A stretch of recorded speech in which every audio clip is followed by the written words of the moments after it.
It is my view that it relates to his message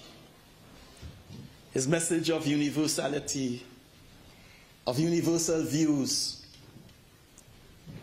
freedom of expression, justice, equality, the right to ownership, the right to assemble. All of these he stood for and he articulated consistently for decades. And this is why he appealed to a global audience. Myself, I was visiting South America last week and did many interviews, all on this subject. Tremendous interest in him.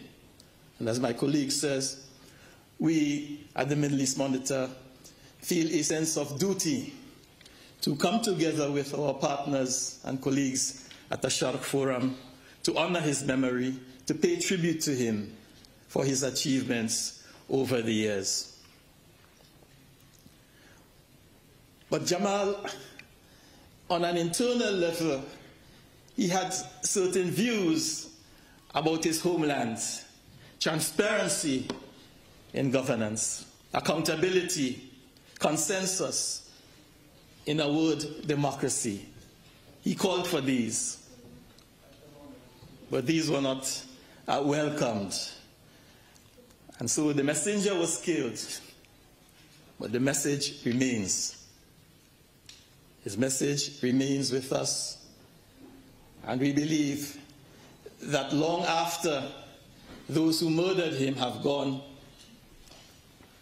his message will continue to influence and impact upon people, not only in the Middle East, but well beyond. So it is with great sadness, but at the same time a sense of optimism, that good will come out of this tragedy. Despite the pain and despite the hurt, we think people across the world will remember Jamal and will celebrate his memory and continue to work for those things which he strived for and for which he paid his life. In closing, we offer one simple message to those who murdered him. We say that you do not know what you have missed, and you will never, in a long period of time, be able to replace Jamal Khashoggi. He was a visionary. He was an ambassador. He was a true patriot of your country, but you silenced him. And all that is left for you to do today, we send this message to you from London. Hand over his body to his loved ones, to his children, to his fiancée. Hand over. He deserves a dignified burial as any other human being. It's a fundamental right, and we call upon you to do so. My final word is a word of welcome to our sister and friend Khadija. She's here tonight, and she accepted our invitation, even though she turned down an invitation from Washington to the White House. This is a mark of respect for the work that we at the Sharq Forum and Middle East Monitor have been doing over the years, and we thank her for honoring our invitation. And thank you also for coming and being with us. Thank you.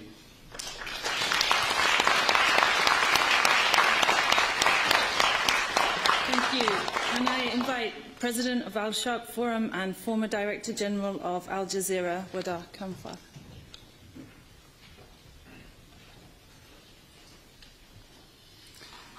Friends, colleagues, ladies and gentlemen, thank you very much for coming today.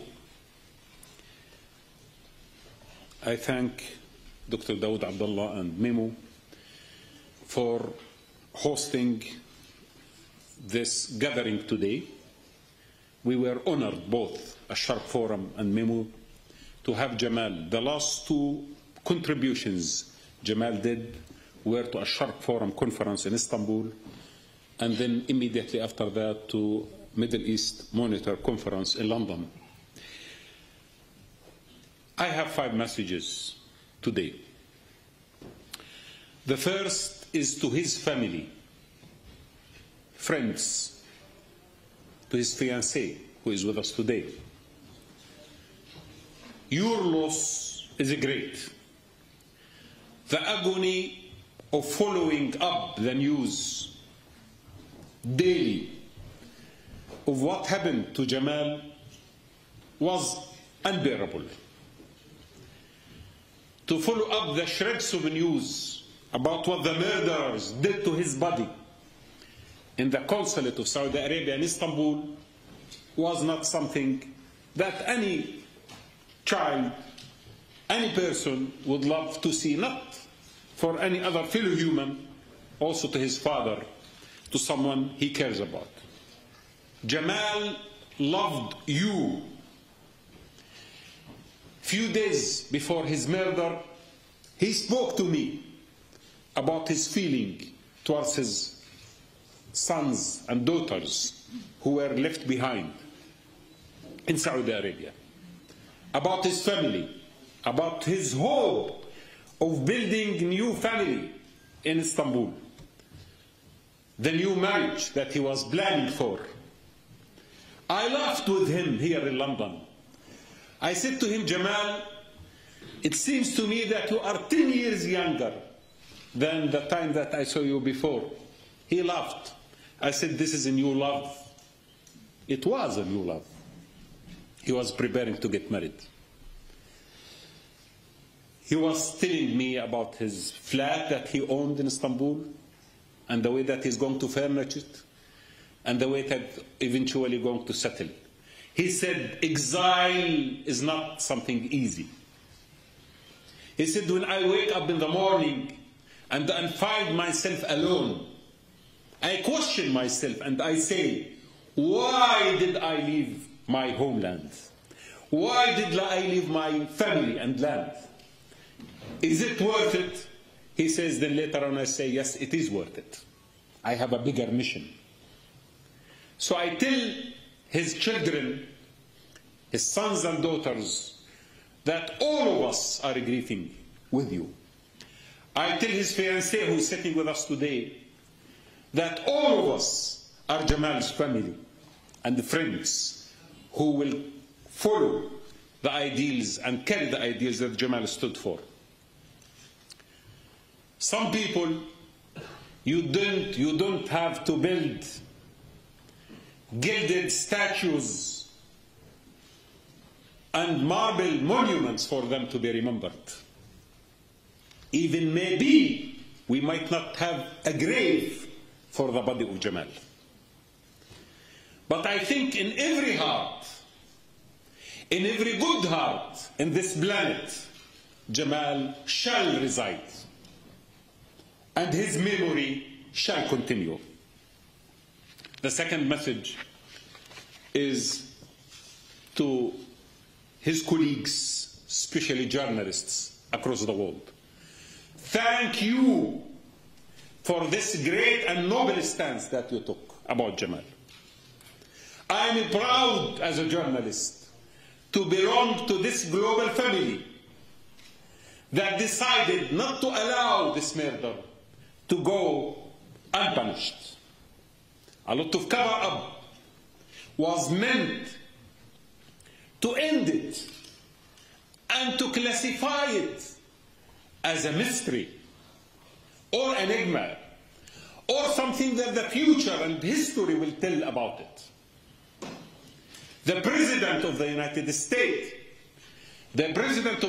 States, he suggested the idea of the rogue elements trying to save his friend in Saudi Arabia. But you, journalists across the world, decided that enough is enough.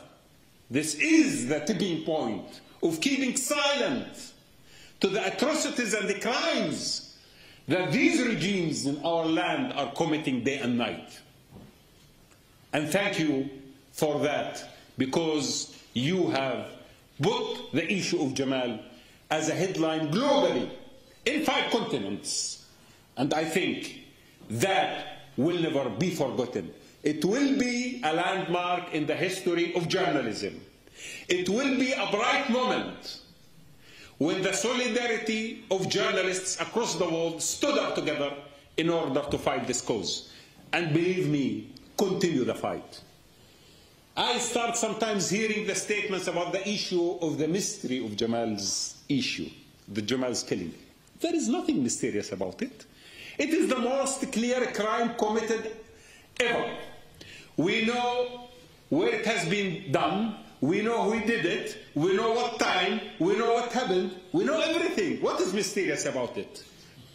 People are trying to drag this process forward and forward in order to make it go away with time. We shall never allow Jamal murder to go unpunished. The third message is to the Arab world, to the Arab nations. We have been going through the last few years with extreme, brutal, dark moments in our history. We have lost the greatest hope that our generation and Jamal's generation had of democracy and freedom through the Arab Spring. It was murdered by the same people who murdered Jamal. And they murdered Jamal because they saw in him the light that created the Arab Spring. You should remember that Jamal was banned from tweeting and writing articles while he is in Saudi Arabia because he stood for the Arab Spring. He condemned the counter-revolutions that happened in our land. And he continued to write about those who are oppressed, thousands of them, the freedom fighters, and the great young people who are in jails of Egypt, and those who have been murdered in Syria, and those who are being killed in Yemen, and those who have been silenced in his homeland in Saudi Arabia. Jamal was doing all of that on our behalf. And I feel that at least our generation can tell the next generation that Jamal Khashoggi belonged to us. We were not only those who failed to establish democracy in the Arab world, who failed to stand against oppression and dictators, but also some of us paid heavy price for the ideals, and Jamal was one of them. I tell those young people in the Arab world, Jamal could have the opportunity to live very comfortably in Saudi Arabia, could have accepted to be an advisor to the regime there, could have had the most comfortable life, but he gave up all of that, and he chose to live free, and we should choose the same in order to liberate our territories and to find for our nations a place amongst the nations of the world. And the third message is to those who murdered Jamal. I remember, and you do, when Muammar al-Gaddafi, the dictator of Libya, was dragged to be killed by the young revolutionaries, he was shouting and screaming, "Who are you? I know that you don't see us. You don't see the people. You are obsessed by your power, your wealth, your friends in Washington, your friends in the corporations across the world, and the fact that you can bribe them. And they will accept the bribe because they don't see us as well. But I tell you, the ones who will draw the future are the young people who you don't see. And the day will come when you will realize that, but it will be too late. The murderers of Jamal Khashoggi did it in a way where it tells you a lot. They don't care. They know they are protected. They know they can handle it. They were surprised to find people across the world standing up for someone like him in journalism, in civil society, great humans in all over the world. But of course, they know that they can buy their way forward through bribing those who are in power and those who are in business. But believe me, that will never survive. And this is not going to happen.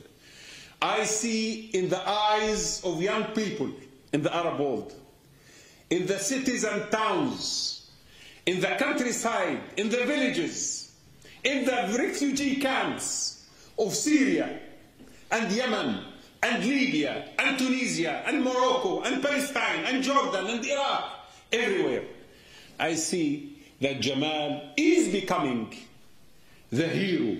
He is the one who is introducing the new era of resistance and continuity, not for violence. Jamal was not a violent man. Jamal didn't want to be called an opposition because he understood that a great journalist is not the one who takes a side or ideology. A great journalist is the one that stands for truth. We know that Jamal stands for democracy. We will continue the fight for democracy in order to replace the mentality of those who chop the heads of people. Not only extremists, but also people in palaces who are doing the same. We will never allow that to happen. We shall never, as Arabs, accept that we go through the dark ages. Hundreds of years, people in Europe refused to live under, and they now ask us to accommodate that. This shall never happen. They have violated the sanctity of one of the most important and beautiful cities in Sharq, Istanbul, because a lot of people in Istanbul are continuing to do something. They found refuge there. The Tunisians, the Syrians, the Iraqis, the Libyans, living in Istanbul in order to resume their dream. And they are chasing them up to that beautiful city. That shall never be forgotten. They will realize one day who the people are, and they will pay the heavy price for that. The last message, the fifth message, is to Jamal.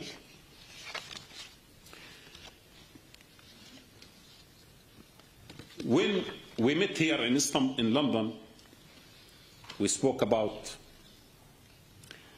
his experience, how difficult for him as a human being at the age of 60 to find himself exiled. And I saw the tears in his eyes speaking to me about his homeland, his family, and his town, Medina, which he loved very much. And I was telling him, jokingly, I'm a Palestinian, I'm used to exile. You are new to it. He laughed. He said, yeah, but I have a lot to learn from you. I said, you know, the most important thing is to keep fighting for a mission. At least we forget. I told him maybe the time has come for us to regard the mission as our homeland, not the land that we stand on. I have never imagined the evil in the regime that led to the murder of Jamal Khashoggi. He never even imagined that. You know why? Because he had a great heart. And a great heart like his cannot even envisage the level of evil that this regime could conduct. So my friend, my colleague Jamal, you have left us. But today, all of us are carrying your ideals and going to fight for it. You were great alive, and you are great dead. You shall continue always to be amongst us. Your spirit, your ideas, your thoughts, your values will continue to empower us. When any one of us feels weak in this battle for democracy and freedom and equality, we shall always remember you so we may resume our fight. We can never feel tired and exhausted after this. What a heavy burden on us your death is. How can we rest? How can we live comfortably after you? We can't. We shall never betray what you have stood for. I will say the following words in the language that he understood very much, he loved, he appreciated, he wrote in Arabic. أخي جمال، سلام عليك يا ابن مدينة رسول الله. حزنت على فراق المدينة، كنت تقول أن أكثر ما يؤلمك ابتعادك عنها. اليوم أقول لك مكة والمدينة تدعوان لك. حواضر الشرق ومعها عواصم الغرب تلهج بالثناء عليك. أحببت أن يكون مدفنك في البقيع. أحببت أن يكون مدفنك في البقيع فصار لك في كل قلب طاهر مقام ومنزل. أحببت أن يكون مدفنك في البقيع فصار لك في كل قلب طاهر مقام ومنزل. يا ابن الحجاز، لقد رفع الله ذكرك، لقد رفع الله قدرك، فهذه القدس والشام، بغداد والقاهرة، تونس والرباط، الدوحة وصنعاء، حواضرنا وبوادينا وأريافنا تفخر بك. سبحان من أعزك وأذل قاتليك، تبت أيديهم إذ يقطعون جسدك، وخابت أحلامهم أن يقطعوا ذكرك. ستبقى في عيون الثائرين وأذكار الصالحين وأشعار العاشقين وفي آمال الساعين لفجر جديد. أرادوا أن يمحوا من الوجود أثرك، فصرت كالهواء والضياء تغذي آمالنا بأن الخير يسكن المستقبل. سلام عليك يا سيد شهداء القلم، سلام عليك يا ابن مدينة رسول الله. Thank you.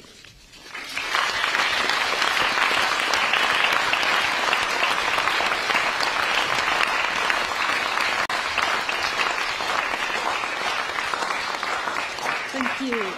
May I invite Sarah Leah Whitson, Executive Director of Middle East and North Africa Division of Human Rights Watch, please.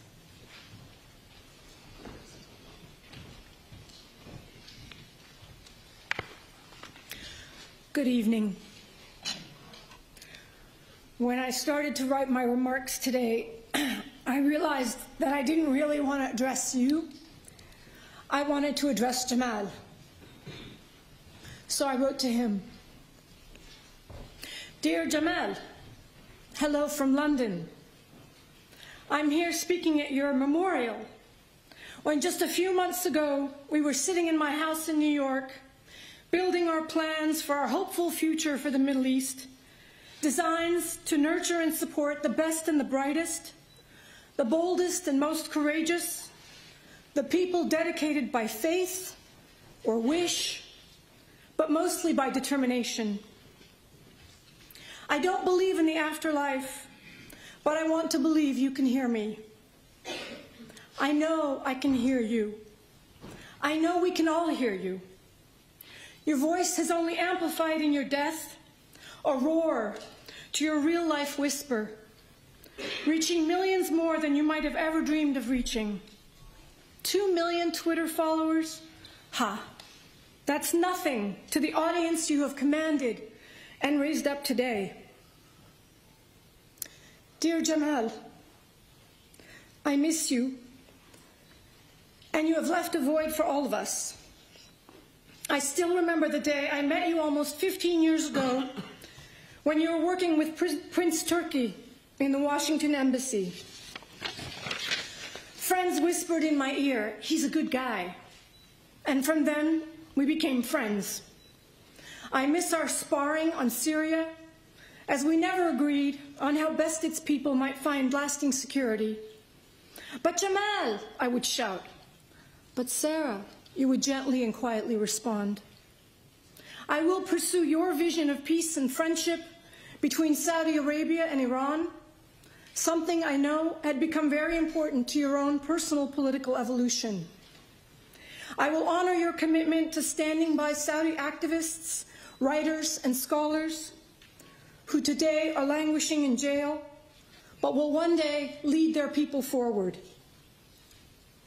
Dear Jamal, I wanted to give you a progress report on our efforts to capture and punish the cowardly, ignorant, but still powerful murderers who plotted to kill you as you entered Saudi's consulate in Istanbul on October 2, to pursue that most human and hopeful of pursuits, your marriage to Khadija. You came seeking a path to love. They came with a vision of hate, their vision 2018, their vision of fear and hate. You touched and moved so many of us around the world that we have forced even the most craven and duplicitous of Western leaders to demand accountability for your murder. The daily lies of Crown Prince Mohammed bin Salman, lies he's had to peddle in response to our global outrage, have crumpled under the weight of their own stupidity, making it impossible for anyone to believe, no matter how much he'd like us to sweep your murder away and out of the spotlight. The Crown Prince has put his citizens in an impossible position. As one commentator put it, loyalty means accepting without question a brazen and absurd lie, and thus incriminating oneself in it. I know for so many Saudis, this will be a turning point in their hearts, if not yet their actions. I know many of our friends in Saudi are hurting as we are.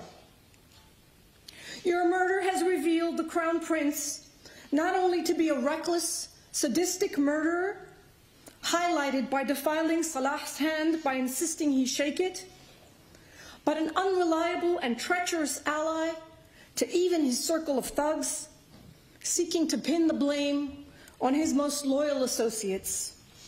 No one believes him, of course, and now he's alienated even his closest allies in Saudi Arabia. Nothing but fear and greed tethers people to him. No foreign leader who's not enslaved to Saudi Arabia financially would dare be seen standing next to him. He is now exposed as the greatest liability to Saudi Arabia in its short history. The stink and taint of his crimes follow his every step, infecting anyone who comes near him, no doubt even his own dreams. What we demand, and will keep demanding, is that the Crown Prince step down from his farcical investigation committee he's now chairing to investigate the murder he planned and executed. We will continue to insist that this committee will only dig itself deeper into humiliating the country with more self-destructing fables. Really, the only thing managing to make us laugh these days is some stooge wearing your clothes to pretend you left the consulate. Indeed, none of them could ever fill your shoes. Only an independent international investigation will be taken seriously and allow us to understand exactly what happened in the events leading to your murder and to recover your remains so we can properly bury you. We demand that governments punish the Saudi state until they actually punish the Crown Prince, if only to preserve their ability to transact with the country with any legitimacy. And while it can never make things right, we demand the Saudi government provide your family reparations for the damage it has caused you and them. What's more, we demand that anyone remaining in Saudi who loves her country a fingertip of how much you loved yours, King Salman, if he is able, others in the Saudi royal family, if they are able, and ultimately the Saudi people, if they have the courage and the strength, recognize that Mohammed bin Salman has endangered and damaged Saudi Arabia, not to mention the millions of victims in Yemen, more than any foreign enemy has ever been able. If they are able to be rid of this dangerous, troubled man who has crushed so many of the country's best and brightest activist voices, broken the backbone of its business, media, and even progressive religious voices, and ravaged the wealth and standing of the nation for its disastrous war in Yemen, conflict with its neighbor Qatar, and now the prospect of an actual war with Iran, you will truly, Jamal, have been Saudi Arabia's greatest martyr. If the Saudi Arabian people are able to raise their voices to demand an accountable, elected government where its people truly join the 21st century as citizens and not as subjects, then you will have been its greatest revolutionary. I know you never saw yourself as a revolutionary, but you never stopped surprising us, in life or in death. Dear Jamal, to paraphrase Daniel Guerin, your death will have a long life, and your death will have the last word. Regardless of these outcomes, it has fueled more hope and strength than I thought possible amidst the despair that has engulfed us, not just with the collapse of the Arab uprisings and the descent into the apocalypse of war and destruction and suffering unmatched by anything our region has ever seen. You have achieved a unity of purpose among journalists and activists around the world who have regained their confidence and shown themselves capable not just of exposing the truth about what the Saudi Crown Prince did to you, but enforcing the hand of governments who would have preferred to look away. You restored our belief in ourselves and the power of our words and the power of facts and the power of truth to move global consciousness. I am satisfied by moments of seeing human consciousness moved. It is the pulse that keeps us alive. Jamal, I know these past 2 years were not easy. You took the risk to stand by your principles and your freedom and your voice by fleeing your homeland to write freely. I know this was such a painful choice for you and your family, but you would not bow down. You never did, actually, as your numerous firings and bans and suspensions from various newspaper posts in Saudi would attest.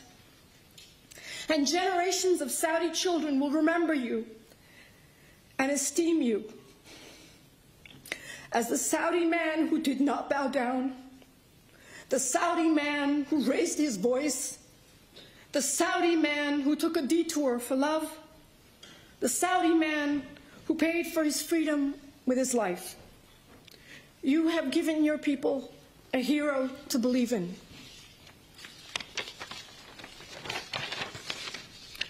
Jamal, we are with you. I am with you. Khadija is with you. We want to win in our struggle for a better future for the Arab world, where the full fruit of its people's knowledge, creativity, and energy will build a unified, peaceful, and free region that seeks to fulfill the potential and dreams of all of its children. We are with you in your fight, in our fight for the future.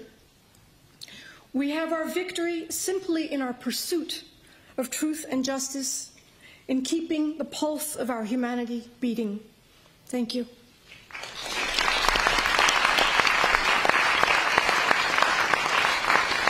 Thank you, Sarah. May I invite Crispin Blunt, Member of Parliament for Reigate, Surrey.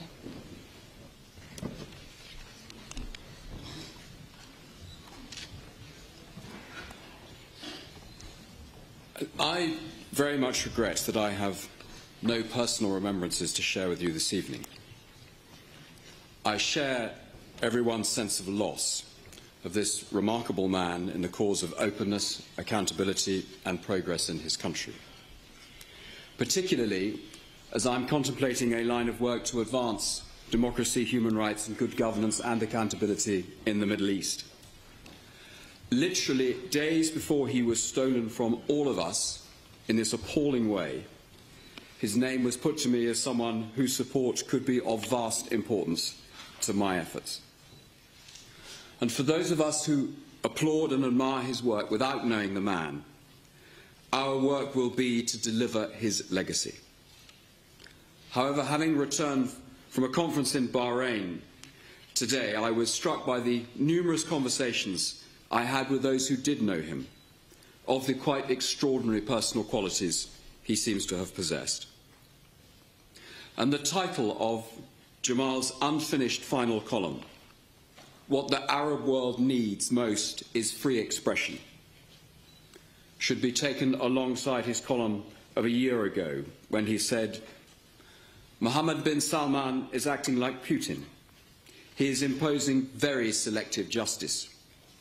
The crackdown on even the most constructive criticism, the demand for complete loyalty with a significant or else, remains a serious challenge to the Crown Prince's desire to be seen as a modern, enlightened leader." Jamal's death is a very profound moment.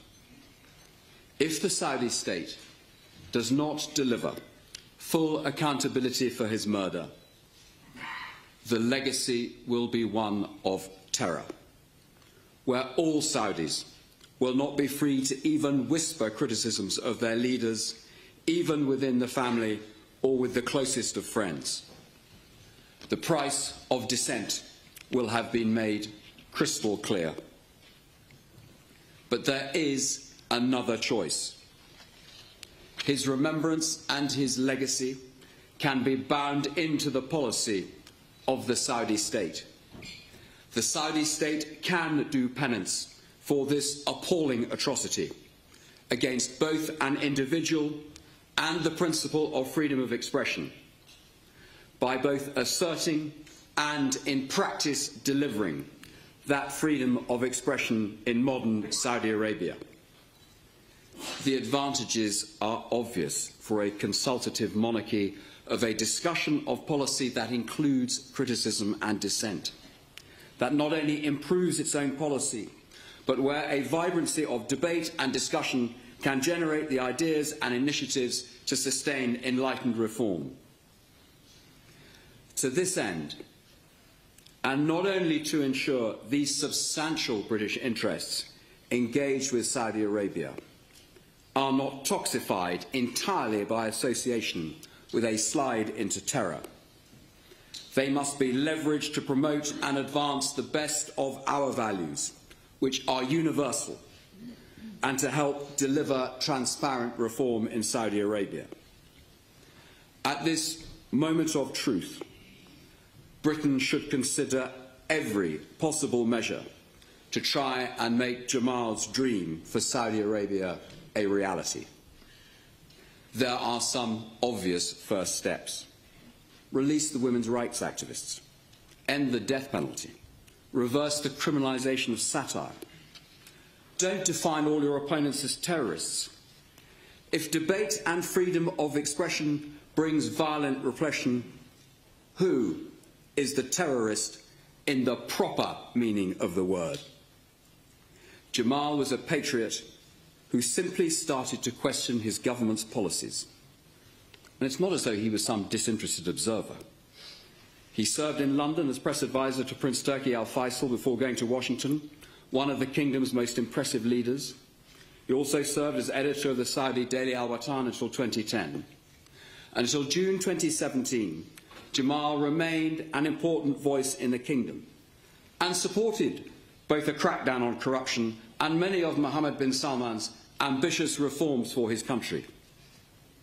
Jamal entered self-imposed exile last year after being banned from tweeting and for simply speaking his mind. Of course, his criticism hurt, as it was so well informed. And if his legacy is that such criticism must be crushed, one weeps in every sense for the future of his country. The next few days and weeks are vital to the future of the whole of the region and its people, and we should spare no effort to not only honour Jamal's memory, but to deliver his legacy.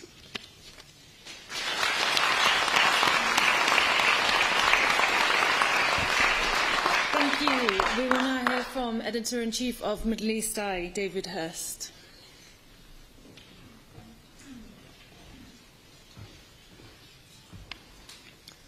Hello. For the last month, we've all been living in a film.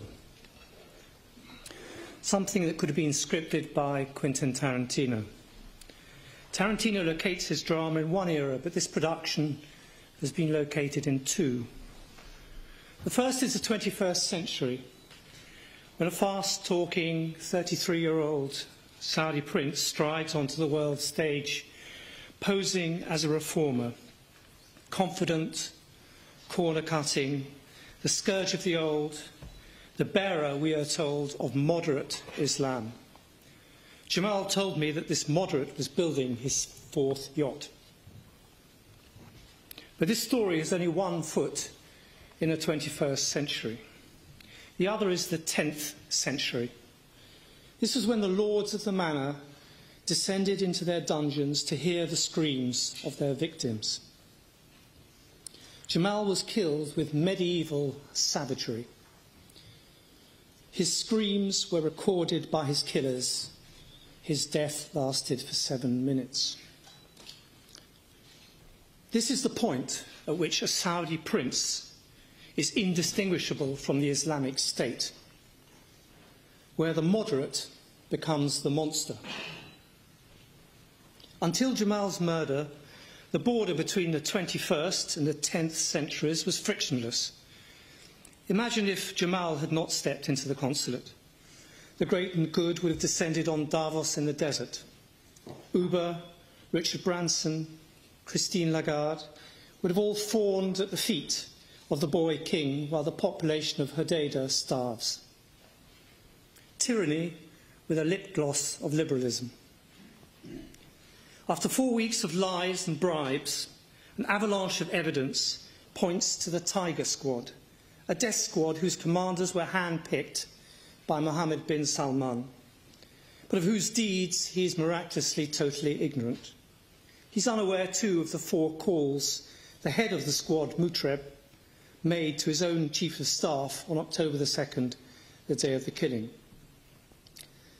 So the Crown Prince silenced the voice, but he's also turned himself into a toxic brand. He's now the last person on earth you'd want to be seen with. Unless, of course, you're John Flint, CEO of HSBC. Flint admitted today that it had been a difficult few weeks for the kingdom.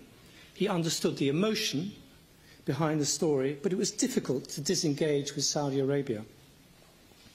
How interesting that a proven crime conducted by state actors on state property and territory has managed to become a subject of emotions rather than international law. You would imagine an international banker to be rather keen on international law. The millions of dollars spent plastering the prince's face over the billboards of London, buying think tanks, academics, journalists, have been consumed in the wildfire of Jamal's murder. Why has the murder of one man unleashed such a reaction? Why has it taken this murder to stop the German arms sales, but not the British, French or American ones, when the bombing of a school bus in Yemen didn't? It would take a psychiatrist, not a journalist, to explain this. Jamal has touched a guilty nerve in all of us. It's not what Jamal said so much as what he refused to say that made him the existential enemy of despots.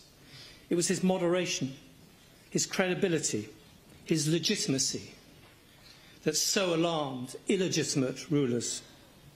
He refused to toe the line, to shut up, to take the king's shilling. Had he done so, he'd be rich and very much alive today. But Jamal wouldn't play the game.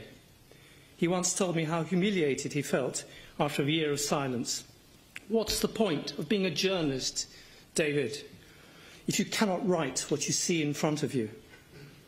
It's my duty, not my job. I sat there nodding. But I don't think any of us appreciated the danger he was really in. Has anything changed 4 weeks on? Jamal's murder has shown us that our closest allies are not just unstable, but a source of instability. The arch-disciple of realpolitik, the US Defense Secretary Jim Mattis, must really be asking himself who damages American interests more, its enemies or its allies. Despots never tire of telling us that the Arabs are not mature enough for democracy. It's the other way around. Despots never know when their time is up. The Arab state is dying in their hands. Everyone knows this, from nationalist to Islamist, from secular to religious, from liberal to conservative. Jamal knew and paid for this truth with his life. His death may yet prove a turning point. The tragedy is that it took Jamal's death for the mask to slip, for the two worlds to collide. For if ever the page of history turns, it can only be with people like Jamal that the region will build a more stable future. I will miss him. The Arab Peninsula will miss him. The Arab world will miss him. He's a true hero of our times. Thank you.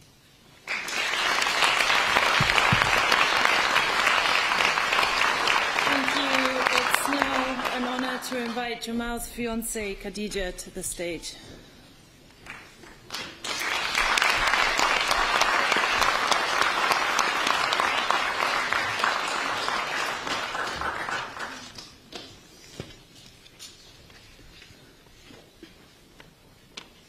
Esselamu Aleyküm.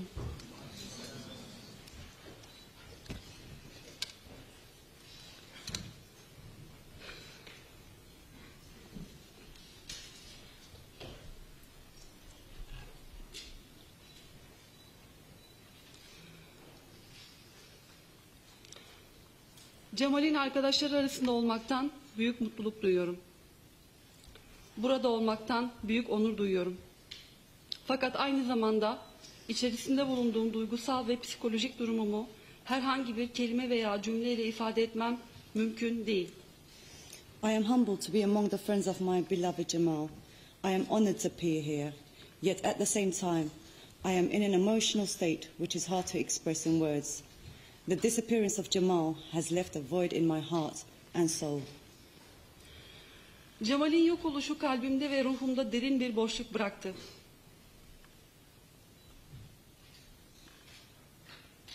Cemal birçoğunuzun bildiği gibi bir figürdü. Bazılarınız için kamusal bir figür, diğerleriniz içinse yakın bir arkadaş. Fakat benim için o öteki yarımdı. Beni tamamlayandı. Ümitlerimin ve hayallerimin ete kemiğe bürünmüş haliydi. Biliyorum, buradaki insanların çoğu Cemal'i tanıyor. Fakat müsaade edin, bildiğim ve sevdiğim adamı bir de ben tarif edeyim. Jamal was known to many of you, a public figure to some and a close friend to others. But for me, he was my other half, the one with whom I felt complete. He became the embodiment of my hopes and dreams. I realize that most people here know Jamal, but allow me to describe the man that I knew and loved. Sevdiğim adam, centilmen, müşfik, sevgi dolu, diğergan bir adamdı. I loved a man who was gentle, caring, loving and giving. Sevdiğim adam herkesin sustuğu, herkesin suskunluklarında konfor aradığı bir ortamda sesini yükseltecek kadar cesur bir adamdı. I loved a man who had the courage to raise his voice at a time when many found comfort in silence. He wrote what he believed in, not what he would have pleased the powerful. Sadece inandıklarını yazdı. Muktedirleri memnun edecek şeyleri değil. He only wrote what he knew was right, not what would satisfy the powerful. Cemal vatansever bir adamdı. Ülkesinin ve insanların davasına inanıyordu. Yöneticilerinin çıkarlarına değil. Ülkesinde ve bölgemizde demokrasi, özgürlükler ve insan onurunun korunmasına inanıyordu. He was a patriot. He believed in his people and his country, not in the interests of rulers. He believed in democracy, freedom and dignity in his country and beyond. Cemal entelektüel bir gazeteciydi. Sözcükleri İktidar sarhoşu olmuş adaletsiz otokratları korkutuyordu. Fakat aynı sözcükler baskı altına alınmış, sistem dışına itilmiş milyonlara umut aşılıyordu. He was an intellectual and a journalist whose words frightened unjust and power-greedy autocrats. Yet his words voiced the hopes of millions, the neglected, the repressed. Sevdiğim adam sık sık duygusallaşıp hasret çekiyordu. Sürgündeydi. Çok sevdiği ülkesi, ailesi ve dostlarından uzaktaydı. Bu onun için çok ağır bir yüktü. Suudi Arabistan'da yaşayan ailesi ve geride kalan arkadaşları için ciddi kaygıları taşıyordu. Bazı arkadaşları halihazırda hapisteydi. Sadece kendisi için değil, arkadaşları için de konuşması gerektiğini hissediyordu. The man I loved would often become emotional and nostalgic. He was in exile, away from his beloved country, his family, his homeland. It was a huge burden for him, and he was gravely concerned about his friends and family back at home in Saudi Arabia. Some of his friends were already in prison. He felt that he owed it to them to speak out, not only for himself, but also on their behalf. He felt that it was his duty to become the voice of the voiceless. Jamal, sessizlerin sesi olmayı kendisi için yükümlülük görüyordu. Bu, onun için sadece fikri tutarlılık değil, aynı zamanda ahlaki bir sorumluluktu. Bu, onun için sorumlu vatandaş olma anlayışının bir gereğiydi. Jamal, sorumlu vatandaşlık bilincini çok önemsiyordu. Ve bunu hem ülkesinde hem de Orta Doğu'nun genelinde daha fazla yayılmasını istiyordu. This was not an only issue of intellectual integrity, but a moral responsibility. It was part of being a responsible citizen, an idea that he so dearly cherished and felt that his own country, Saudi Arabia, but also the wider Middle East, needed to embrace. Bu sürgün dönemi onun duygusal gelgitler yaşamasına sebep oldu. Süreç, onun için hem çok acı verici hem de çok öğreticiydi. Bu yoğun duygulara rağmen her daim bir dağ kadar güçlü olmaya çalıştı. İçinden geçtiği durumdan hiç şikayetçi olmadı. This period of exile proved to be an emotional rollercoaster to him. Despite dealing with such intense emotions, he always tried to remain as strong as a mountain. He never complained about what he was going through. Her ne kadar bu süreç ve dönem kendisi için acılarla dolu olsa da aynı zamanda çok öğretici ve şekillendiriciydi. Bu süre zarfında hem düşünceleri hem de dava anlayışı daha berraklaştı. Onunkisi insan ve insan onuru merkezi aziz bir davaydı. Though this period was painful for him, it was also formative. It was during this time that he gained clarity in his thoughts and his cause. His was a noble cause, one which was people-centric and driven by dignity. Her ne kadar sürgünde olsa da her daim ülkesine derinden bağlıydı. Birçok sefer Medine sokaklarında dolaştığını hissederdi. Hicaz ve Medine için duyduğu özlem derin ve tarifsizdi. Even though he was in exile, he always remained deeply connected to his country. He always felt that he was walking around the streets of Medina, and his longing for the Hijaz was immense and heartfelt. Ben aynı zamanda çok merhametli bir Jamal tanıdım. Alçak gönüllü, nazik, hoşgörülü ve duyarlı. Sevgi dolu bir insandı benim aşık olduğum adam. Onunla bir gelecek hayali kurduk, ortak bir gelecek. Yeni bir başlangıç, yeni bir ev, yeni bir yuva. I also knew Jamal the compassionate. He was humble, gentle, tolerant and considerate. A man who was full of love. A man whom I fell in love. With this love we dreamt of a new future, a shared future together, a new beginning, a new home.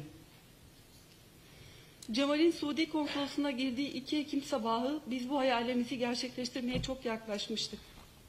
Evlenebilmek ve bu hayallerimizi gerçekleştirebilmek için sadece basit bir kağıda ihtiyacımız vardı. This was a dream we came so close to realizing when my beloved Jamal stepped into the Saudi consulate on 2nd October. He needed a simple bureaucratic document so we could marry and realize our hopes and dreams. Fakat o korkunç gün hayallerimiz yarıda kesildi, dünyam alt üst oldu. Yet our dreams were stopped in their tracks, and my world turned upside down on that horrific day. Sadece bilebilseydim nelerin olacağını, o konsolosluğa kendim girerdim. Sadece bilebilseydim sevgili Cemal'i, onun gülümsemesini, yüzündeki gülüşünü, göreceğim son gün o gün olacağını, o katil takımının önüne kendim dikilirdim. If I only knew what would happen, I would have entered the consulate myself. If I knew that would be the last time I would see my Jamal, his smile, hear his laughter, I would have stood in front of that murderous team myself. Sadece bilebilseydim konsoloslukta kana susamış şeytani şahısların içeride Cemal'i beklediğini, Cemal'in o binaya girişini engellemek için elimden gelen her şeyi yapardım. If only I knew that there were bloodthirsty, evil people waiting inside the consulate for my Jamal, I would have done all I could to prevent him from entering. Ve sadece bilebilseydim içeride bir ölüm mangasının beklediğini. If only I knew that a death squad was inside. Fakat böyle bir barbarlığın, zalimliğin, böyle bir şeytanlığın Cemal'i beklediğini tahayyül dahi edememiştik. Yet we never imagined such a level of barbarity, cruelty and evil could be waiting for Jamal. O günden sonra içimde büyüyen bir boşluk, tarifi imkansız bir acı var. What has followed since is an ever-growing void and an immense pain in my heart and soul. O gün Cemal'in bedenini benden aldılar. Fakat onun ruhu, sevgisi halen benimle. Bugün milyonlar onun ideallerini paylaşıyor. Ve kalplerinde acısını hissediyorlar. On that day, they took the body of Jamal from me, but his soul, love and spirit are still with me. Millions now share his ideals and his pain in their hearts. Cemal ölümünde de hayatında olduğu gibi sessizlerin sesi olmayı başardı. Katillerinin korkaklıkları ve zalimliklerine rağmen ölümün dahi hayatında olduğu gibi güzel, sevgi dolu ve cesurdu. Nasıl ki hayatında sözcükleri gözü dönmüş katilleri korkuttuysa, ölümü de onların kalplerine korku saldı. Ölümü milyonlara ilham verdi. In death, as in life, he has proved to be a voice of the voiceless. Despite the cruelty and cowardice of his murderers, in death, he has been as beautiful, loving and brave as he was in life. Just as in life, his words frightened ruthless dictators. His death has struck fear into the hearts of many. His death has already served as an inspiration for millions. Ben her şeyden önce sevgili Cemal için adalet istiyorum. Halen cesedinin nerede olduğunu bile bilmediğimiz sevgili Cemal'in naaşını almak istiyorum. I want justice for my beloved Jamal. I want to have his body. We still don't know where his body is. Cemal bir dava için şehit oldu. Jamal is a martyr for a cause. Cemal bizim dünyamızda demokrasi, özgürlük mücadelesi için şehit oldu. Cemal'in naaşını ailesi, arkadaşları ve sevdiklerinin dualarıyla gömmek istiyorum. O nedenle tekrar soruyorum. Cemal'in cesedi nerede? He is a martyr for the struggle for democracy and freedom in our part of the world. I want to bury the body of the beloved Jamal. Therefore, I'm asking once again, where is his body? Suudi Arabistan'ın Cemal'in bedeninin tam olarak nerede olduğunu iyi bildiğine inanıyorum. Benim bu talebime cevap vermeliler. Bu sadece Cemal'in nişanlısının talebi değil, insani ve dini bir talep. I believe that the Saudi regime knows where his body is.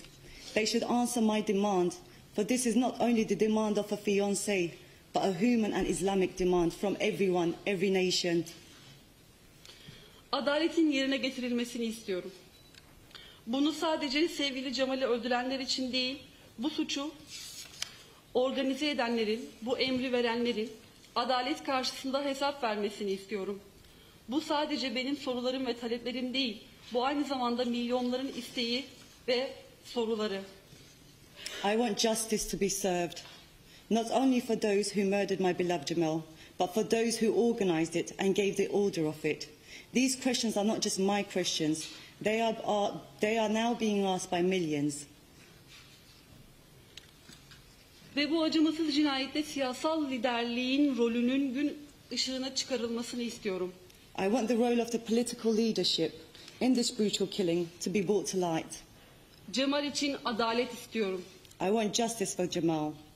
İnsanlık ve uluslararası toplumun vicdanına sesleniyorum. Lütfen hakikati ortaya çıkarmamıza, failleri ve onların siyasal planlayıcılarını adalet karşısına çıkarabilmemize yardımcı olun. I call upon the conscience of humanity and the international community. Please help us to reveal the truth and hold the perpetrators and their masters to account for their crimes. Dünyanın her yerinden insanların gösterdiği dayanışmaya minnettarım. Fakat Amerika başta olmak üzere birçok ülkedeki siyasi liderlerin şu ana kadar ortaya koyduğu tavırlardan dolayı büyük bir hayal kırıklığı içerisindeyim. Başkan Trump gerçeğin ortaya çıkarılmasına ve adaletin icra edilmesine yardım etmeli. Başkan Trump nişanlımın cinayetinin üzerine örtülmesine izin vermemeli. I am deeply grateful for the solidarity of people all over the world. I am, however, disappointed in the actions of the leadership in many countries, particularly in the US. President Trump should help reveal the truth and ensure justice be served. He should not pave the way for a cover-up of my fiance's murder. Let's not let money taint our conscience and compromise our values. Kötülerin parasını ve vicdanımıza ve değerlerimize gölge düşürmesine, onların önüne geçmesine izin vermeyelim. Tamam. Şu an Londra'dayım ve dünyanın her yerindeki insanlara sesleniyorum. Lütfen adalet için ayağa kalkalım. I am in London now, but I call upon all the men and women of the world. Please stand up for justice. Lütfen sevgili Jamal için sesinizi yükseltin. Please raise your voice for my beloved Jamal. Lütfen hükümetlerinizden bu şeytani suçluların ve onların siyasal planlayıcılarının adalet karşısında hesap vermelerine yardımcı olmalarını talep edin. Please demand that your governments help us hold the evil criminals and their cowardly political masters to account. Jamal benim sevgili nişanlımdı. Fakat aynı zamanda sevgi dolu bir insan, bir gazeteci ve Arap dünyasında demokrasi ve özgürlük davasına inanmış bir insandı. Jamal için adalet talep edelim ve onun ideallerini hep birlikte yaşatalım. There should be no cover-up. Jamal was my beloved fiancé, but he was also a gentle human being, a loving man, a journalist and a true believer in democracy and freedom in the Arab world. Let's demand justice for Jamal and stand up for his ideals.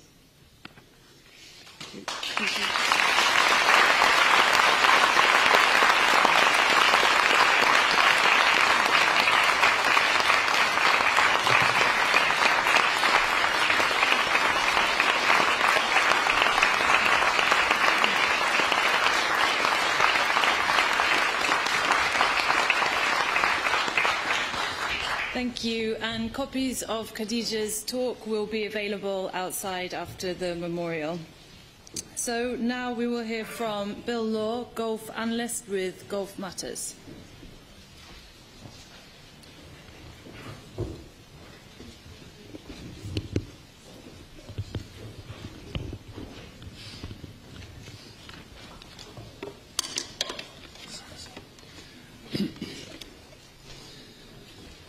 Thank you. My thoughts are with Khadija Singez and with Jamal's family at this very painful time, and I salute your great courage in speaking tonight to us. We will not forget him. The job of journalists is to ask questions, to speak truth to power, to question authority. This has always been a very difficult struggle in the Gulf and the wider Middle East. But this is what Jamal Khashoggi was committed to. He believed with great courage and passion that the way to achieve a better place for his country and society was to strive for an independent and free media. He was a pragmatist who understood well the limits of just how far he could push that narrative on. But he never, ever gave up pushing. He was a brave and dedicated journalist and a warm and very funny man. The first time I met him was in 2002 in Jeddah, and at that stage I was very interested to speak with him because he knew Osama bin Laden, and he had interviewed Osama bin Laden, and so we had a conversation about Osama bin Laden, and he said to me, the thing about Osama, Bill, and he said it with that humorous gleam in his eye that we who knew him will remember. He said, the thing about Osama, Bill, is that he just got in with the wrong crowd. The murder of Jamal Khashoggi does tremendous damage to the struggle to create a free and independent media in the Gulf and Arab worlds. It has already suffered so many grievous setbacks. To name but one, the Bahraini news site Al-Wasat, the only truly independent voice in the Gulf, was shuttered by the authorities in the summer of 2017 with scarcely a murmur here in the West. In 2011, Karim Fakawi, Al-Wasat's co-founder, was beaten to death in detention by the police when he went to complain about his house being bulldozed. How quickly Karim's fate was forgotten. In 2017, the UAE sentenced a Jordanian journalist, Jazeera al-Najjar, to 3 years in jail and a huge fine for, quote, insulting the symbols of the state. In January of this year, a Lebanese journalist, Hanan Hadar, was sentenced in absentia by a military court for insulting the armed forces. How discouraging is it that given the relative level of freedom media enjoys in Lebanon, under the guise of security, criticism and a free media is being inexorably crushed? A friend of mine in the region said, it's as if the walls are closing in. We cannot breathe. It has become a grim narrative arc, one that began with modest gains and hope for a freer media environment in the early part of this century, but especially after the events of 2011, what's been called the Arab Spring, that narrative spirals downward to the appalling murder of Jamal Khashoggi. It is telling that a chief demand of the Saudis and the Emiratis when they launched their land, air and sea blockade of Qatar last June, joined by the Egyptians and the Bahrainis, was the shuttering of Al Jazeera. Al Jazeera is not without its faults, but thank goodness that Qatar has withstood the siege. Even MBS has had to acknowledge that, and Al Jazeera remains safe. Nonetheless, we're at a very low point for journalism in the Gulf and the wider Middle East. In my nearly 20 years of covering the region, I can think of no time when the struggle for free media has been so grievously wounded and so seriously set back. The killing of Jamal Khashoggi, especially if the man I and many others believe is responsible for his death, Mohammed bin Salman, if Mohammed bin Salman is allowed to get away with it, as I fear now seems the case, Jamal's killing will only empower further atrocities and reprisals. The tame media will reflect the views and attitudes of the ruling families. Those journalists who want to ask questions dare not, and silence will not be an option. Those who stay silent because they cannot stomach parroting lies will be seen as traitors, or as the President of the United States calls honest journalists, enemies of the people. In Saudi Arabia, the United Arab Emirates, and Bahrain, media is the slave of its masters. It is a new form of Stalinism, Gulf Stalinism, whereby the media is the mouthpiece of the rulers. For the sake of my murdered colleague, Jamal Khashoggi, I don't want to end on a note of pessimism, because to do so would be to acknowledge his death was in vain. It was not. What he believed in, what he stood for, and wrote about, what he died for, is the way forward. The Gulf and its citizens, and citizens throughout the Middle East, will only realize their full potential in a society where free media flourishes. That is what Jamal passionately believed, and he was right. Jamal is a martyr to that noble cause. Dictators and their lies do not endure. Speaking truth to power, even with all the terrible consequences it entails for journalists, ultimately brings those lies crashing down around those dictators. Thank you, Jamal, for your great and courageous journalism, your dedication, your commitment, your humor, and your kindness. Know that you will not be forgotten and that your death is not in vain. Thank you.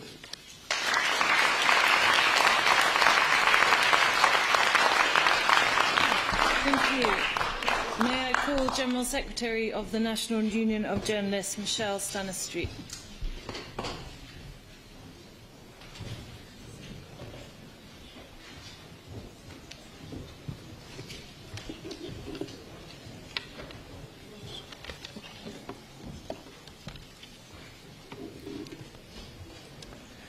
Thank you. I'm very proud to be here this evening on behalf of the National Union of Journalists in the UK and Ireland to mark the contribution to journalism and the principal values of Jamal, and to speak out against his terrible, brutal killing, a murder that's truly shocked the world. It's a devastating personal loss for those who knew him, for his fiancée and family, and all those friends and colleagues who loved him so dearly. But Jamal's murder also represents a blow to everyone who values journalism and press freedom, and all who care about the danger that so many of our colleagues face right now around the world. And for the very worst of reasons, this brazen act has shone a light on the daily diet of threats, intimidation, assaults and killings that are served up to so many journalists and media workers around the world. It also puts into sharp relief the shocking reality of state-sponsored impunity that proliferates, not least because of the many state agents actively involved in the repression of journalists and journalism, or who, with a nod and a wink, sit back and allow such acts of brutality and murder to go unchecked and mostly unpunished. Such impunity is a deliberate, calculated and pretty effective way of spreading fear, of creating an environment where the work of a journalist is made so much harder or even impossible, where doing your job well and with integrity comes with incalculable risks to you and your loved ones, where the reality of media freedom is compromised by the cumulative combined vice-like grip of vested interests and state censorship that has a chilling effect on journalistic freedoms. For it doesn't solely impact on those who are on the front line reporting conflict, or the prominent commentators feared and loathed by the world's despots. Such crackdowns on media freedom affect all journalists. We speak of the chilling effect for good reason. Incisive, quality journalism simply can't flourish in conditions of repression and fear. Journalists are human beings with the same fears, concerns and responsibilities as everyone else, and it's human nature to check yourself, to think twice about what you publish and when, to fall prey to the pressures of self-censorship as well as its more overt cousins. That's not a climate or an environment that can serve citizens well, and not an environment in which journalists should have to operate. The current spectacle of world leaders bleating about press freedom whilst targeting journalists and their work is something that should unite us in outrage. Media workers being used as pawns in geopolitical game playing or exploited as political leverage is disgraceful and unacceptable. The global journalistic community today faces an international climate that's ever more febrile and increasingly fraught with danger. An American president, as we just heard, who's dubbed journalists the enemies of the people. A Saudi regime that believes the world will suspend disbelief and allow itself to be hoodwinked as it repeatedly changes its story, delivers up some fall guys and banks on business continuing as normal. A Turkish president speaking out against a terrible act While journalists languish in Turkish prisons, the internet is censored, broadcasters are closed down, and arrest warrants have led media workers to flee the country. According to the grim tally kept by the International Federation of Journalists, 73 journalists and media staff have been killed to date this year. In the past 6 years, that rises to over 600 lives lost. That's 600 families who are facing the terrible pain and loss of losing their loved ones. 9 in 10, a staggering figure, 9 in 10 of those cases remain unpunished. Killers of journalists who've paid the ultimate price for their work are walking around freely. These are the real enemies of the people. Some of the names who have died are well known to us, others less so. Take the Yemen, for example, a country that Jamal wrote about often, where 35 journalists have died since 2011, 8 of whom were killed this year, including Zaki al-Sakaldi, a reporter who was gunned down in front of his house earlier this month. Another 14 have been kidnapped or remain detained in 2018. Their lives and their freedom have been the price they've paid for trying to bring to the world's attention the terrible consequences of this so-called forgotten war, the cruel war, as Jamal called it. A geopolitical battleground in which all parties involved in the conflict are united in their efforts to silence the voices of media workers. That's why this Thursday, on the eve of the UN Day to End Impunity for Crimes Against Journalists, NUJ members here in London and in Dublin will be leading a vigil outside of the Saudi embassies to remember Jamal and demand justice for him and all of those journalists murdered for simply doing their duty and their job. We'll remember their commitment to media freedom, their commitment to their work, their integrity and their collective legacy. We'll be demanding an end to impunity and for all governments to commit to ensuring the safety and justice for journalists. And that's also why we're working with the International Federation of Journalists to bring in a UN Convention for the protection of journalists. Because without safety, without consequences for threats, attacks and crimes against journalists, a climate of fear, intimidation, censorship and self-censorship is perpetuated that serves to undermine press freedom and the public's right to know. We must work collectively to turn that fear into anger and action as a lasting testament and tribute to Jamal and to every single journalist who's been targeted and killed for giving voice to the voiceless. We are part of a global family and we need to act together to do this. We need to be so vocal in this campaign and absolutely unequivocal about what we intend to succeed in achieving together. In securing justice and an end to impunity, we will be able to shine a light in the shadows and ensure that there's absolutely no hiding place for the perpetrators of crimes against journalists and journalism. Thank you.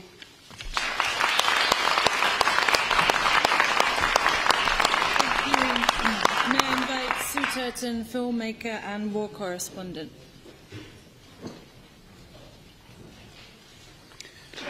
Good evening, everybody, and so sorry for your loss, Khadija. We all are. Those of us that have reported from war zones often get called brave. I'd suggest that Jamal had a different kind of bravery.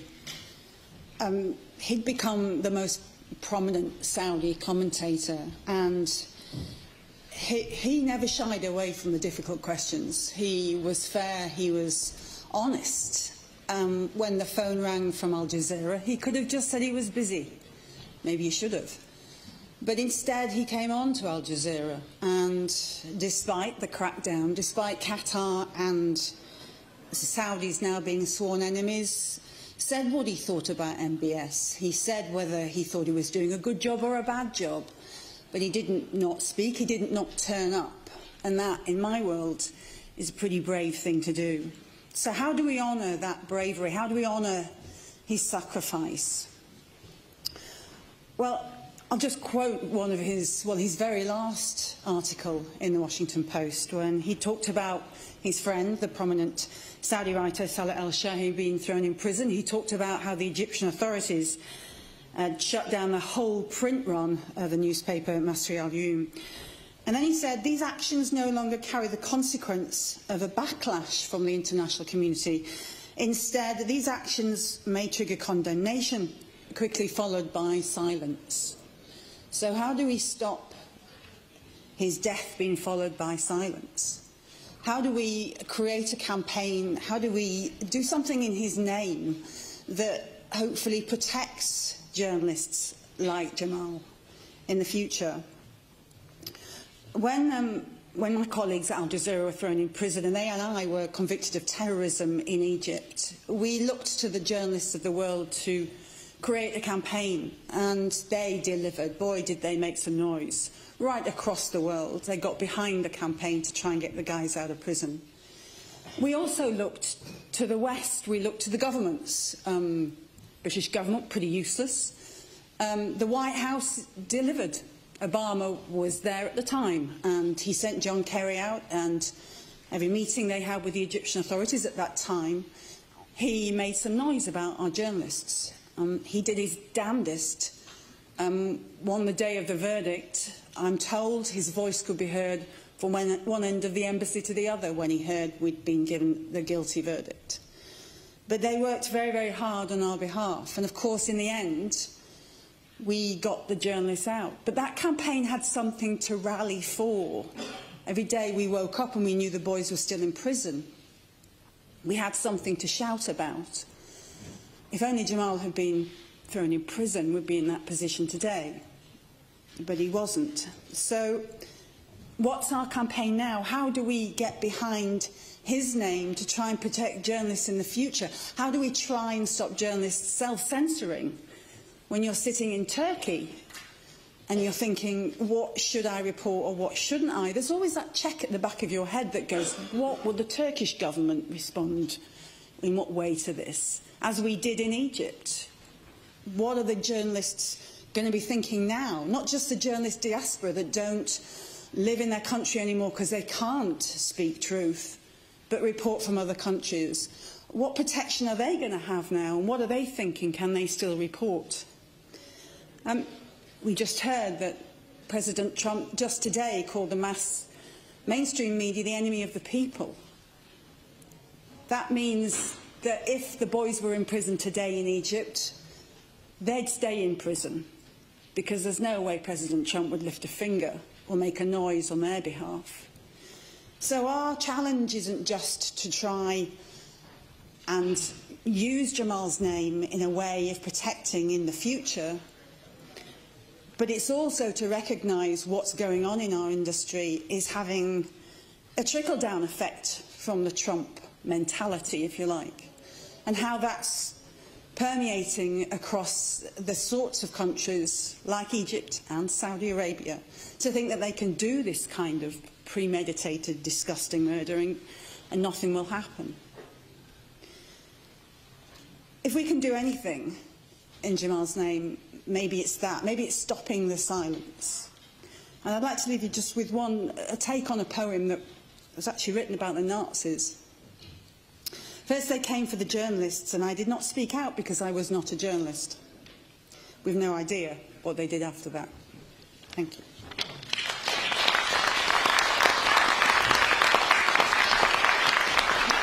Thank you. We'll now hear from Martin Cholov, Middle East correspondent of The Guardian.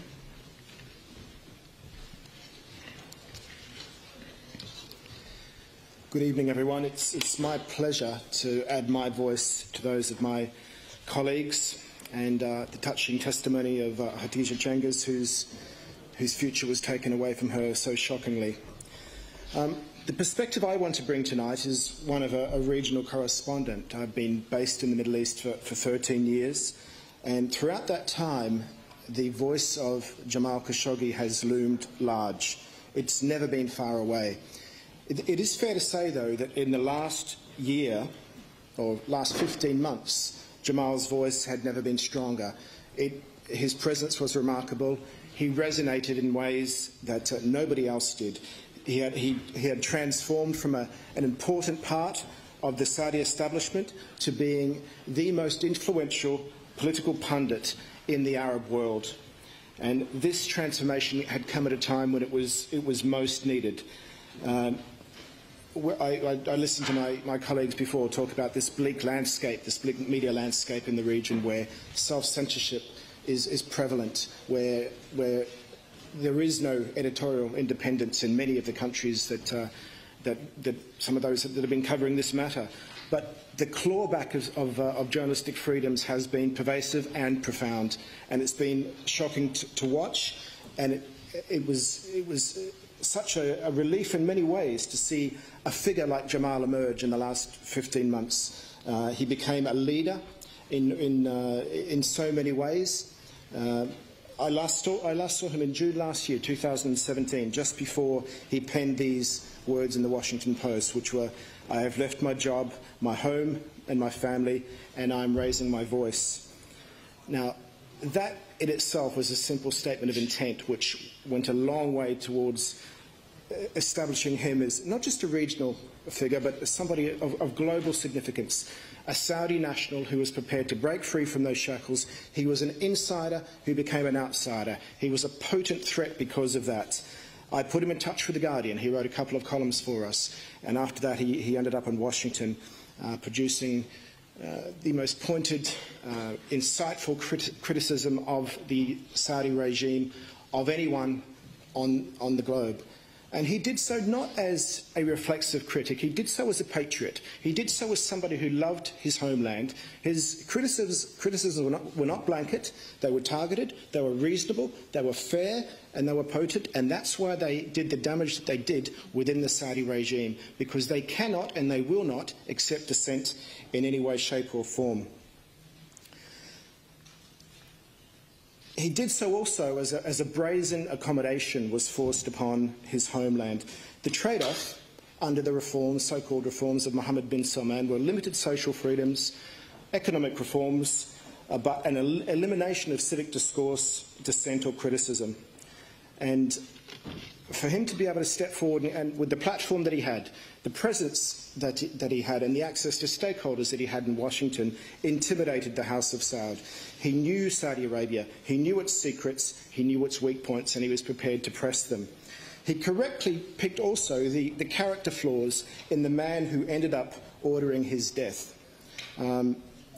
He did not shy away from saying that the Crown Prince of the country, the heir to the throne, was a man with judgment and temperament flaws, somebody who was not fit for purpose on many levels. At the same time, he did say that there were things that he was doing which Saudi nationals actually bought into. They wanted things to happen.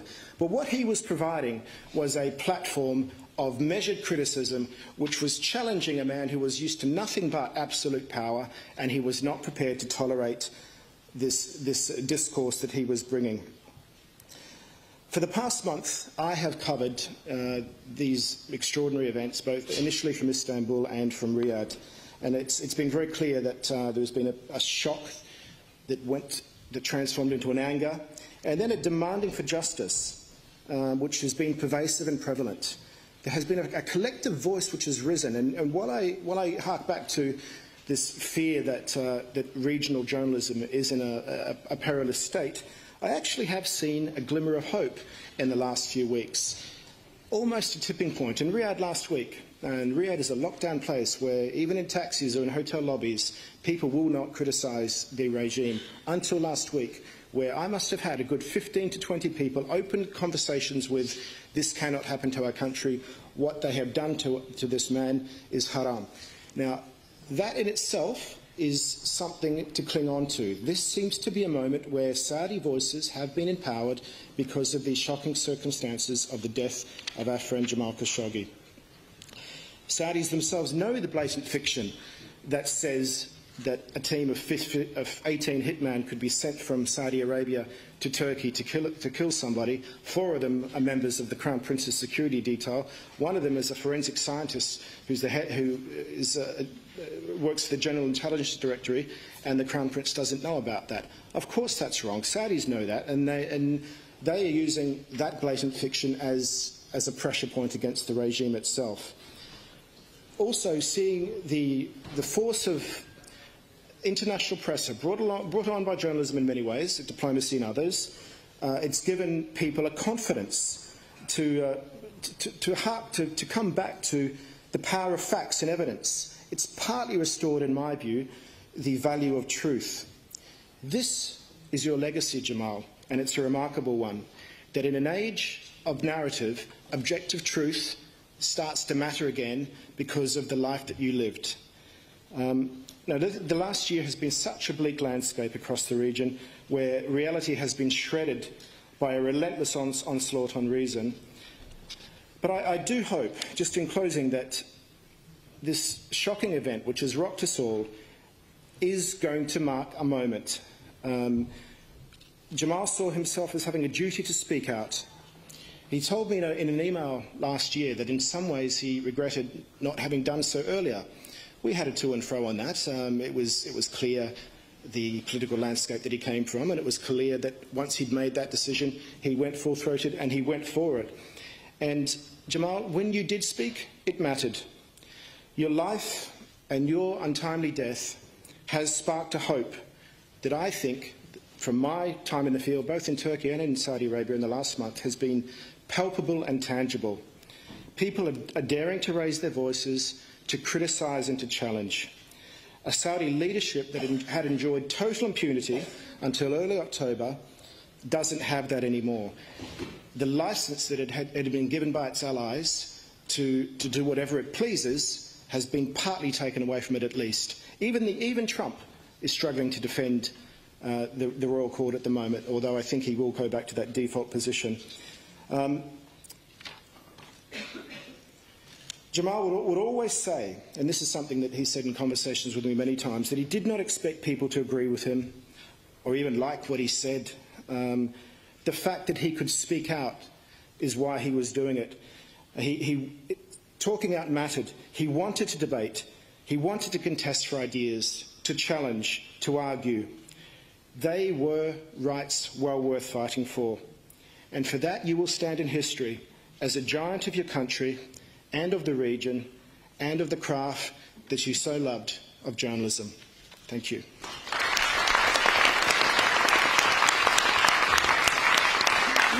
Thank you. Can I invite editor of Arab Digest, Hugh Miles, to the stage, please?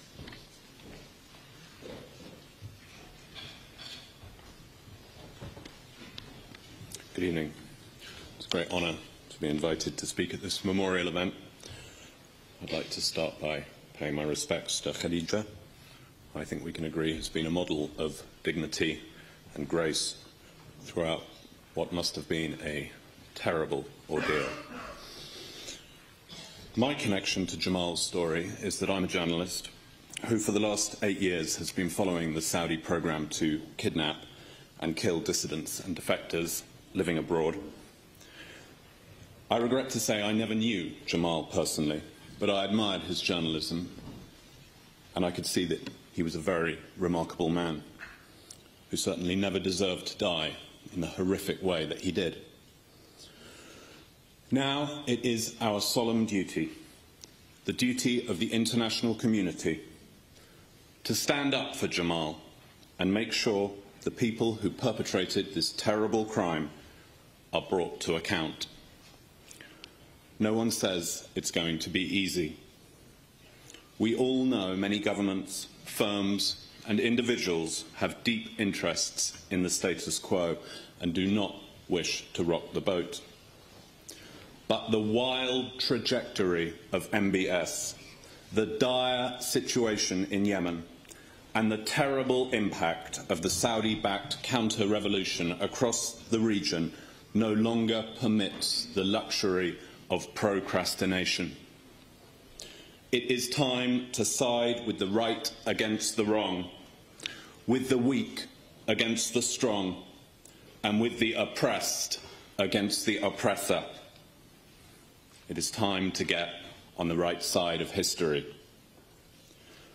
For too long we have remained complacent about the injustices the Arab people are facing.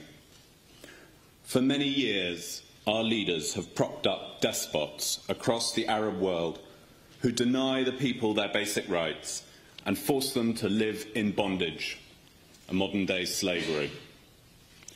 This is an evil of colossal magnitude, which runs against core Western principles and against the values and interests of the overwhelming majority of ordinary people. This policy has corrupted us and destroyed faith in democracy.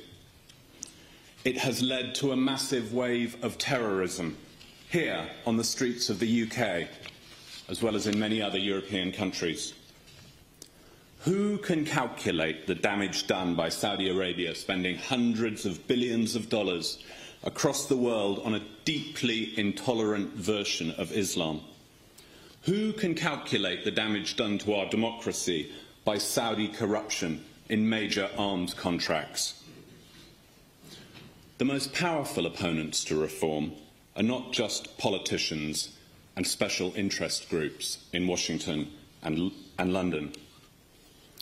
They are also businessmen, more interested in petrodollars than humanity, and not prepared to do justice to Jamal or the Arabs, cost what it may. Meanwhile, many ordinary people who know about the tyranny and the war and are against the dictators do nothing to put an end to it. Instead, they sit down with their hands in their pockets, mumbling that they do not know what to do, and so they do nothing. There is a right and a wrong side in this situation, and no one belongs in the middle. Jamal was slain by a bloody tyrant, a homicide. If you were to ask MBS why, then like all dictators, he would reply to you, why not? This is a man who regards Saudi Arabia as his property, including the people, the land, the history, and everything that goes with it. Like every slave master, he studies human nature, and the nature of his enslaved people in particular.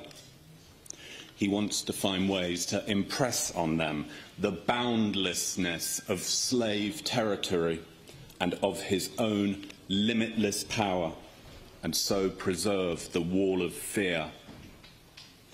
This is why he ordered that Jamal, in effect, be executed in public, just like people are beheaded in public in squares inside Saudi Arabia, to send a warning to dissidents and defectors everywhere.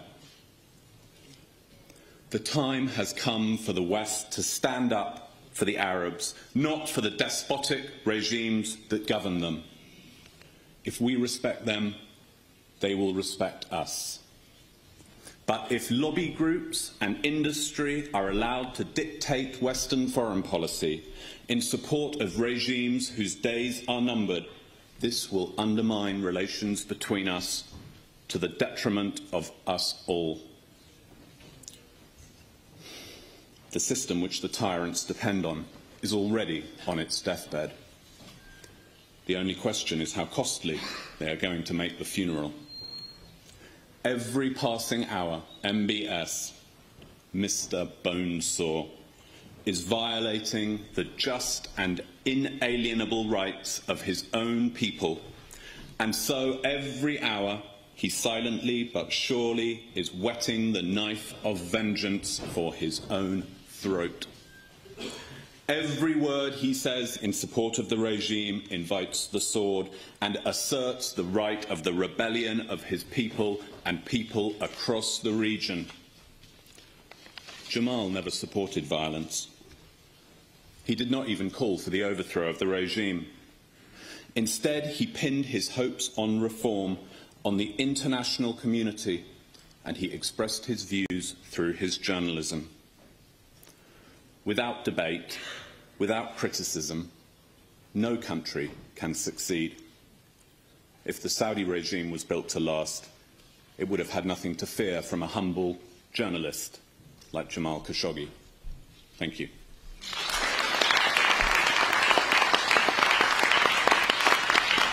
Thank you. May I invite Ajmal Masroor, British broadcaster.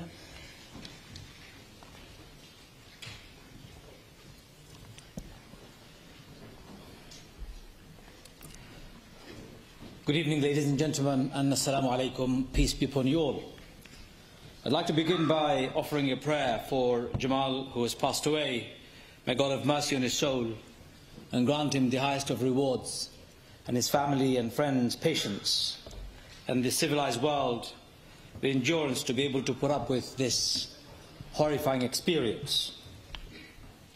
Freedom is what we all want, but freedom is the first thing and the first right that is denied to the masses across the world by the despots and the dictators, especially in countries like Saudi Arabia. Jamal Khashoggi has stood for freedom, he wrote for freedom, he died for freedom. I believe Muslims in the Arab world and the Muslim countries have forgotten the real experience of freedom, because for decades they've lived under illegitimate rulers, dictators and despots, monarchs, who have systematically dismantled all aspects of freedom from society. Jamal Khashoggi was championing freedom for the people of the Middle East. What he couldn't achieve in his life, he was able to achieve this by his death. May God have mercy on his soul. There is no freedom of worship, there is no freedom of expression, or speech, or participation in those countries. Ordinary people live in constant fear of their lives and remain absent from public discourse. Freedom has become a figment of their imagination. Jamal Khashoggi lived for freedom, wrote for freedom, and died for freedom. Ladies and gentlemen, the paradox is that the heartland of Islam that set free the entire people of the Middle East and subsequently influenced freedom of people worldwide, today is completely devoid of the very basic right to freedom. To me, Saudi Arabia is a terrible example of Islam and the Muslims across the globe. Saudi Arabia has been dominating the news for its treatment of Muslim theologians, academics, journalists, and anyone who has voiced any concern against the kingdom and its despotic rulers, especially the Crown Prince Mohammed bin Salman. I've experienced this myself firsthand. I've been an imam in one of the Saudi-funded mosques in London for 22 years. My contract with them was that I'll speak freely without anyone reigning or telling me what to say. All the previous dictators and despots tolerated my freedom.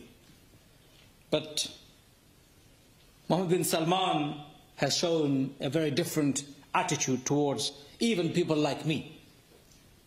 I received my marching order the same week Jamal Khashoggi was killed, because I spoke up against it, because I wrote against it, and I delivered sermons in other mosques against this brutal behavior.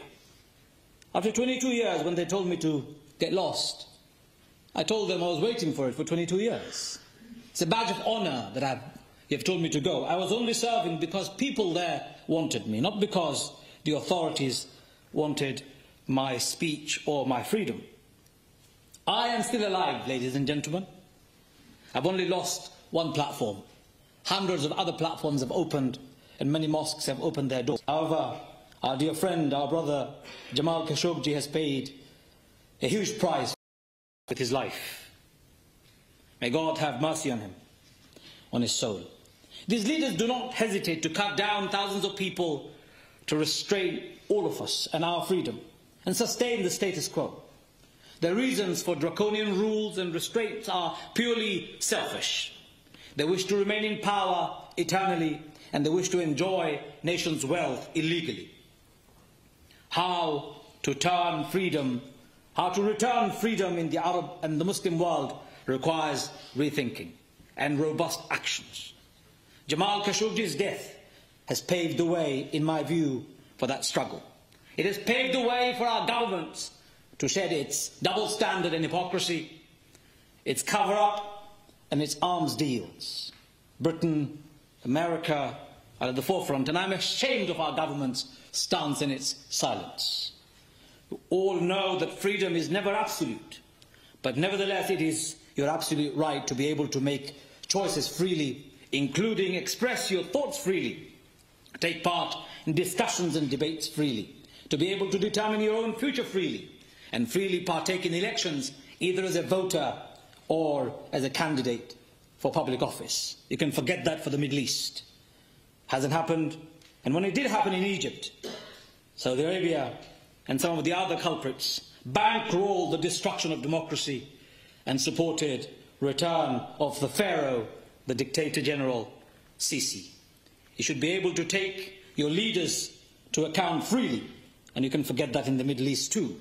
Jamal Khashoggi died for freedom, lived for freedom, and wrote for freedom. When your basic rights to freedom is consistently broken, you are punished by people who are rulers by virtue of lineage, nepotism, cronyism, corruption, and state-sponsored terror. It is time to rethink. It is time to wake up and smell the coffee, and for the rest of us to wake up and support them. I have a message for Salman. O Muhammad bin Salman, I struggle to utter the beautiful and glorified name Muhammad in addressing your name. For the name Muhammad was the name of the blessed Prophet of God, the mercy to the universe. You don't deserve such an honorable name. Your actions have totally denigrated Islam and its values. You have failed to offer protection to life, liberty, property, intellect, family, faith of people, the very basic principles of Islam. O bin Salman, you certainly do not deserve to be called the custodian of Islam's holiest site, Khadim al-Haramain al-Sharifain. For you to become Khadim al-Haramain al-Sharifain, you need to be honorable yourself. You have desecrated Islam and its holiest sites. You have become a brutal murderer, and you have murdered Jamal Khashoggi. O Salman bin Salman, you are a murderous wolf in sheep's cloak. Do yourself a big favor. Hand over Jamal's body to the civilized people of the world, his family and his loved ones, and let us offer a dignified, honorable funeral and bid him farewell. For he owes that from us, and we deserve to give him a good goodbye. O bin Salman, admit your role in this murder and hand yourself over to the international law that we still have, and face the consequences of your action. And bin Salman, you and your regime and your royal family have been responsible for locking up scholars, academics and journalists. Free them now. Free all the political opponents. And I know our politicians are very shy of calling it, and some of our academics are also shy of calling it, but I'll call for it. Royal family of Saudi Arabia are illegitimate, despotic, and the sooner they go, the quicker the Middle East will experience freedom. We should not support them ever, for they do not have any legitimacy. We should give back the local people the right to freedom, local people the right to vote for their own leadership and to determine their own future. May God have mercy on the soul of Jamal Khashoggi. May God have mercy on you, my dear sister Khadija, and the families who have lost their loved ones. And may God have mercy on the rest of us who stand on the shoulder of a giant who has paid with his dear life for freedom. Thank you very much. Thank you. We will now hear from Nihad Awad, Executive Director of the Council on American-Islamic Relations. Thank you and good evening. The reason I accepted to be the last speaker is because I want to give you homework. I'd like to tell you a few things about Jamal, but I would like to make also some corrections, especially journalists, especially those who like to preserve the legacy of Jamal Khashoggi. First of all, his name is Jamal Khashoggi, not Jamal Khashoggi. It's very important for those who do not know Arabic or Turkish to try to tell his name correctly, because if Jamal was alive, he will correct you. And Jamal was known to be frank, honest, and polite. I'm here to offer sincere and my heartfelt condolences to Sister Khadija and his family, and to many of my friends. I've known Jamal for the past 25 years. He considered me probably his closest friend, especially when he moved to Washington, D.C. last year. When he had no family, I and others became his family. And I've known him personally to be a gentle, brilliant, thoughtful man who loved his country. As Sarah said, even if she screams at him when she disagrees with him, he will respond whispering because he was so gentle, correct? That was Jamal. If you've known him, you almost become automatically his friend. Jamal had no enemies, except those who love to be enemies. And let me tell you a little bit more about Jamal. Jamal was not a voice for the voiceless. Jamal became a voice for those who were silenced. Because he never chose to be a leader. I've known Jamal. He was not a leader, but he had leadership qualities. He was very measured. He would listen more than talk. He would be the last one to say something after he heard all people. He's thoughtful. He assumed goodness in all people, especially those who he disagreed with. He was Muslim. He was a conservative Muslim. He was a practicing Muslim. But to many Muslims, or so-called Islamists, he was not an Islamist enough. He was liberal as a Muslim, open-minded, but to many secularists, he was not secular enough. But he was the bridge for both sides. And that's why Jamal was easy to get along with people. When he moved back to Washington, he asked me to help him because he wanted to continue to write, but he wanted to upgrade. He wanted to do something more. He wanted to do something institutional. And that's why I started working with him on the development of an organization that's yet to be born officially and launched. It's called Democracy for the Arab World Now.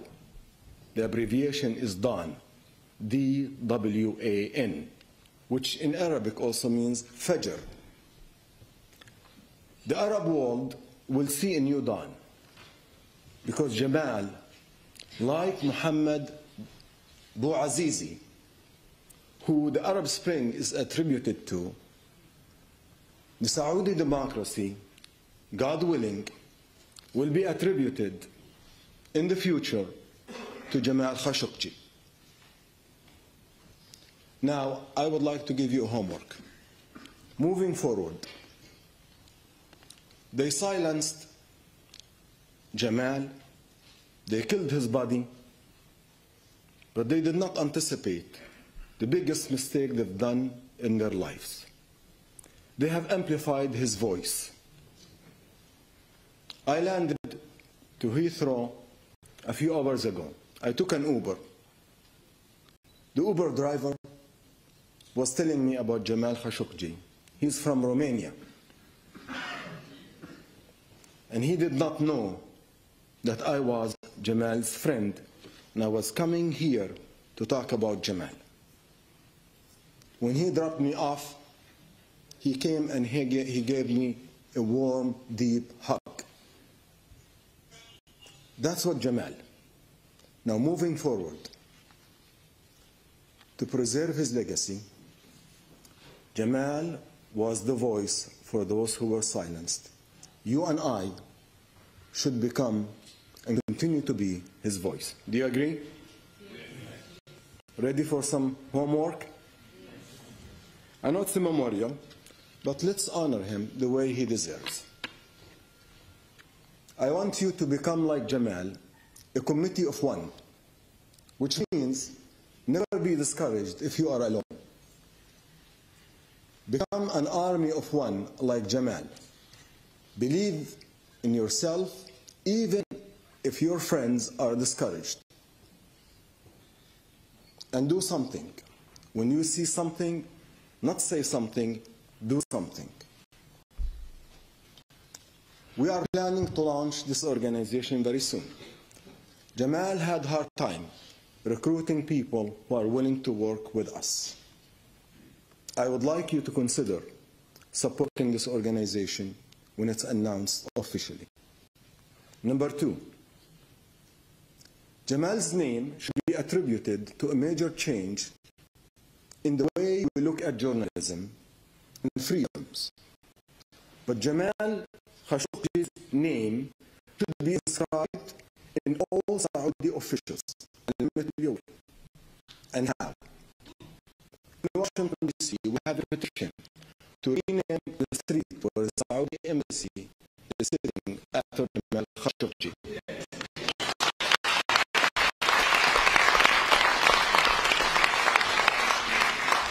We're going to petition the city of Washington, D.C.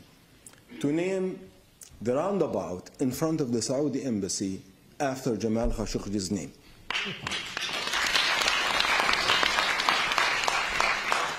I would like you, all of you, here in London and around the world, those who are watching, those who are tweeting, and will see and hear this message. Like Jamal, believe in yourself and start a petition in every capital in the world, in every city in the world, where there is a Saudi embassy or a Saudi mission or a consulate, to rename it after Jamal Khashoggi. And we can do that. Work with your parliaments and legislative bodies to issue legislation that will become into law to protect the press and journalists that will carry the name of Jamal Khashoggi. And push for it. You don't have to be a journalist to do that. You just have to be a dignified human being who is going to honor the legacy of Jamal Khashoggi. Number 3, institutions who believe in good work and would like to honor Jamal Khashoggi start giving scholarship of journalism that's named after Jamal Khashoggi. Honor his name. Let the future continue to carry his legacy. We're going to issue the first report, the Democracy Index in the Arab world, and that was Jamal Khashoggi's dream. It will become true with your help and your support. So with that, I would like you to know that Jamal Khashoggi would be happy to see that the world is good and continue to be good. And the Saudi officials will be held accountable. Whenever we see that this issue is dying, revive it. Some of his friends, before I came to the event, they were concerned that the story of Jamal Khashoggi will die out because of the elections and because of other issues. I say, let's keep his story alive. Let's honor everything that he stood for and live by his example, because he believed in himself and you should believe in yourself. God bless you and God bless his soul. Thank you.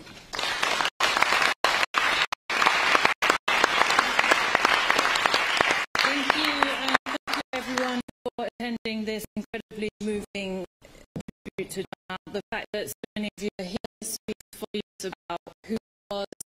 and